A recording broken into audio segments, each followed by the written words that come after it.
Muri iyi video ngiye kukwereka ibimenyetso 7 by'ukuri bigaragaza ko umukobwa agukunda, nta kubeshya cyangwa guhimba, ahubwo nkoresheje ubushakashatsi bwakozwe abasore benshi batazi. Reka dutangire. Icya mbere, iyo akurebye arenzaho akanya gato bidasanzwe, si bwa buryo bwo kukureba cyane biteye ubwoba nko muri filime ziteye ubwoba, ahubwo kumureba umuntu nk'amasegonda 2 hagashira akanya, wenda agaseka gato, hanyuma akareba ahandi nk'aho nta cyabaye. Ibyo si impanuka. Iyo umuntu akurebye gutyo haba hari connection iri kubakwa. Niba abikora inshuro nyinshi, bro, ibwirize. Icya kabiri, gukina n'umusatsi cyangwa gufata ku ishaneti ye. Umva neza, si buri gihe bivuze ko agukunda buri gihe abikoze. Rimwe na rimwe aba ari ukwishima gusa, ariko niba abikora kenshi mu gihe ari kuganira nawe, akureba, aseka, ibyo ni ikimenyetso. Aba ari kugerageza gusa neza imbere yawe. Mu yandi magambo, akwiyumvamo. Icya gatatu, kukwigana. Wigeze kubona iyo wegamye nawe yegama, wakikora ku ijosi, hashira nk'amasegonda 10 nawe akikoraho? Ibyo si impanuka. Ni ubwonko bwe buri kuvuga buti, nkunda ibintu ukora, reka tubyigane. Iyo ajyana n'imyitwarire yawe, uko wicaye cyangwa uko ukora utuntu duto, niyo atabizi aba ari kwihuza nawe. Icya kane, ijwi rye rirahinduka iyo avugana nawe. Wigeze kubona iyo avugana n'inshuti ze, avuga mu ijwi riranguruye, ariko iyo avugana nawe rikoroha, risa nk'irifite akantu koroshye cyangwa sweetness.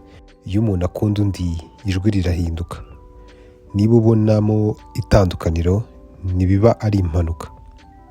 Icya gatanu, kugukoraho bisa nk'impanuka, ariko bitari impanuka, atari impanuka. Agukoraho ku kuboko aseka, agukora ku rutugu ari kuvuga, yicara hafi yawe kandi hari ahandi hari umwanya. Ibyo byose ni test cyangwa ni igeragezwa. Aba ari kureba niba uba ushaka kuba uri kumwe nawe, niba utikanga cyangwa ngo wigaragaze nk'utisanzuye. Rero ibyo byongera attraction cyangwa gukururana. Icya gatandatu, yibuka utuntu duto wavuze. Iki abantu ntibacyitaho. Niba avuze ikintu wavuze ukwezi gushize ati, cyangwa akavuga nk'ikintu ukunda kurya, cyangwa akibuka ko imbwa yawe yitwa Max kandi utinya kokombure cyangwa utazirya, bro, si uko yibuka cyane, ni ukukwiyumvamo. Abantu bibuka ibyo baha agaciro. Niba yibuka utuntu duto wamukozeho kurusha uko ubitekereza. Icya karindwi, iki ni cyo gikomeye cyane. Niba uhuye n'inshuti ze zikaba zizi izina ryawe, ibyo ukunda, cyangwa inkuru y'ukuntu wamusekeje akagezaho amena icyo yanywaga, bra, amaze igihe akuvugaho. Abakobwa ntibabwira inshuti zabo ku musore uwo ari we wese. Ibyo ni premium attraction, biri ku rwego rwo hejuru. None reka mbivuge mu buryo bworoshye. Ikimenyetso kimwe gishobora kuba impanuka, byaba 2 cyangwa 3, hari ikintu kiri kubaho. 4 cyangwa birenze, aragukunda. Reka gutekereza cyane, utangire umwegera, ube chill.